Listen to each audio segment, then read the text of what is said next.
Bienvenue à vous tous qui nous rejoignez. Le vendredi dans l'info du vrai, c'est DocuNews. Autrement dit, des reportages longue durée d'actualité suivis d'un débat avec nos invités. Et ce soir, nous vous proposons le film de Laure Herpeux, Basile Bone et Sylvie Cizère qui ont recueilli les témoignages très éclairants de femmes dans leur vie quotidienne. La conclusion est rude. La rue ne peut pas être considérée comme un espace de liberté normal pour beaucoup de femmes aujourd'hui. Vous découvrirez aussi des initiatives marquantes comme celle de cette application de taxi conduite par des femmes et réservée aux femmes, sans oublier la brigade anti-frotteur dans le métro parisien qui arrête quotidiennement des hommes dans les transports en commun. Une société peut-elle accepter que la moitié de ses membres ne marchent pas dans la rue librement? Je pose la question à nos invités dès la fin du film de Laure Herpeux, Basile Bone et Sylvie Cizère. Femmes dans la rue, on se retrouve ensuite avec nos invités.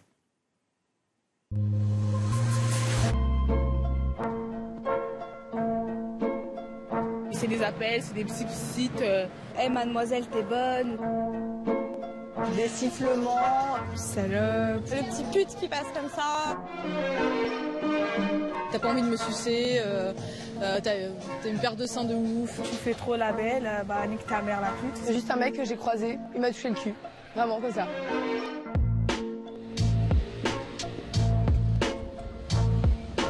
C'est pas comme ça qu'on parle à une personne, à un garçon on lui dit pas qu'il est charmant, qu'il est beau gosse, ou qu'il est bien habillé, ou qu'il a une jolie jupe. On lui dit jamais ça.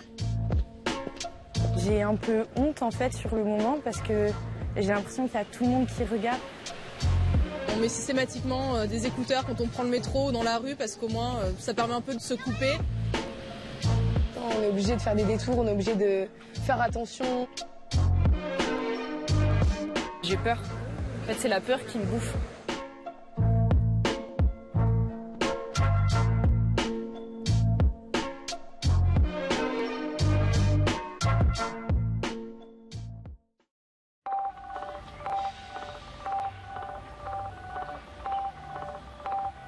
Quand la rue vient s'immiscer dans ses pensées.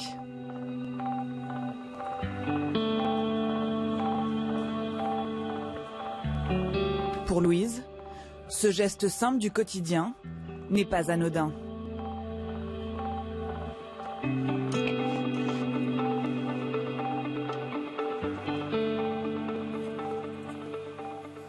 Je vois juste une robe noire toute simple comme ça, mais qui est courte.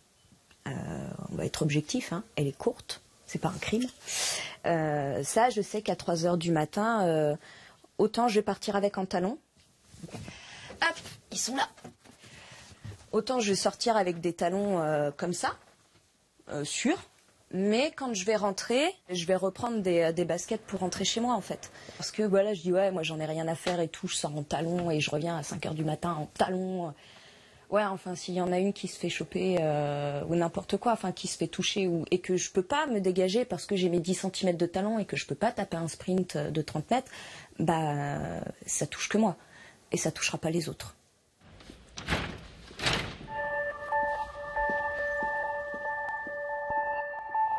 Dès qu'elle sort dans les rues de Rennes, Louise y pense. Comme un poison, diffusé dans chaque réflexion, de jour comme de nuit, à n'importe quel endroit. Le harcèlement de rue frappe, sans prévenir. J'ai eu des costards cravates, j'ai eu des vieux, des jeunes, des noirs, des jaunes, des blancs, enfin... Il n'y a pas de type. Et en fait, c'est ça qui est ultra déstabilisant, c'est que il y a des moments où quand ça nous arrive, on est tellement... Moi, je me souviens dans un bar où... un vieux monsieur, pardon, non pas vieux, un monsieur d'un certain âge, je dirais, ouais, à peu près 60 ans, et on discute, moi j'aime bien quoi, parler avec les gens, bon en plus je bosse dans le social, donc évidemment, hein, on me parle, je parle, et donc il commence à parler des garçons, de leur éducation, tout ça, et puis à un moment, il prend sa main et il me la colle là, à la cuisse, et il me fait... Vous savez, moi, je suis pas comme les autres. Hein. Et mais j'ai pas bougé.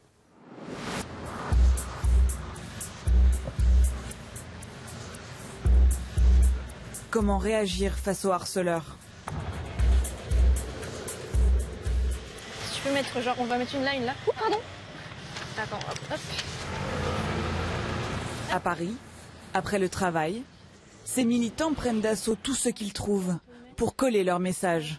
En fait, ouais, il faut trouver surtout un compteur électrique, quoi. C'est ça qui marche super bien même. Tant pis. C'est un avis très constructif. Ouais. Sensibiliser, dénoncer, faire réagir.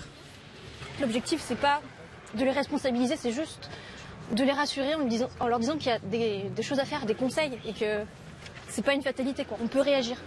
Premièrement, analyser la situation. C'est-à-dire, qu'est-ce que je peux faire sans me mettre en danger? Donc clairement, si ils sont 14, hyper baraques, leur dire va te faire foutre, c'est pas une super bonne idée là. Donc après, si on se sent suffisamment en sécurité, rien que ne pas sourire et expliquer la situation. Par exemple, vous avez votre main sur ma cuisse, enlevez-la, ça me dérange. Rien que déjà dire ça, ça peut être une bonne technique.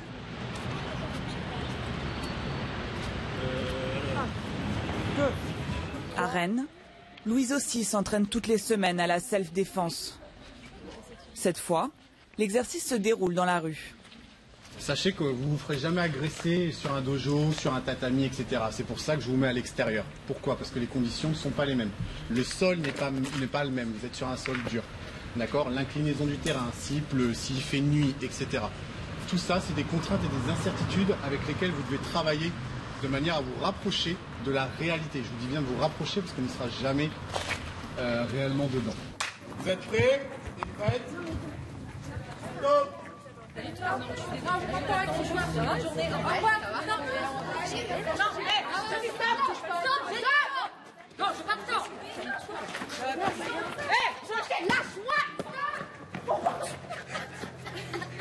Vous êtes pas tendus l'un avec l'autre quand même, hein? Non, mais après c'est aussi, on travaille, on vient de courir, ça fait 1 heure de cours.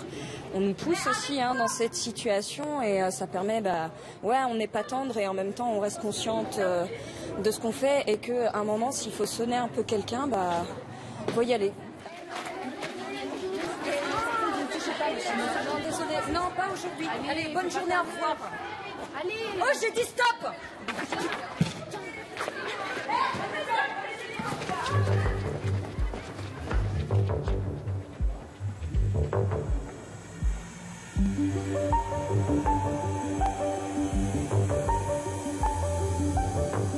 Quand la nuit tombe, les bars se remplissent.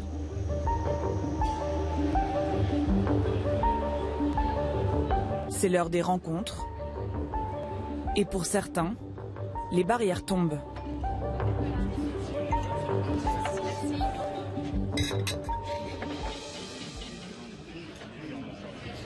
Est-ce que vous comprenez que ça peut être compliqué de faire la différence entre la drague et le harcèlement? Oui. Non. Moi je suis pas du tout d'accord. Non, parce que la nuance. Non, parce que au niveau de la drague, ça se fait à deux. Ça se fait à deux, c'est un jeu qui se fait à deux que quelqu'un, voilà, il y a quelqu'un qui va accoster, qui va proposer le jeu de la drague, donc voilà, qui va tenter une approche. Et si la personne en face répond, là d'accord, là il y a drague. Mais ça doit être hyper frustrant pour un mec, du coup, avec tout ce qui se passe en ce moment et tout ce qu'il dit, il n'osera plus, quoi, tu vois. Plus les mecs osent draguer comme avant. Il y en a certains, c'est hyper compliqué. Dans la drague, pour moi, il n'y a pas ce truc où on va te considérer comme un objet, je sais pas, comme un gros steak, tu vois, parce que quand le mec te regarde de haut en bas avec tu parlais du regard, la beau petit cul, là, l'espèce de... C'est pervers. On sent que c'est malsain. Ouais, c'est hyper... Des hommes dans le visage.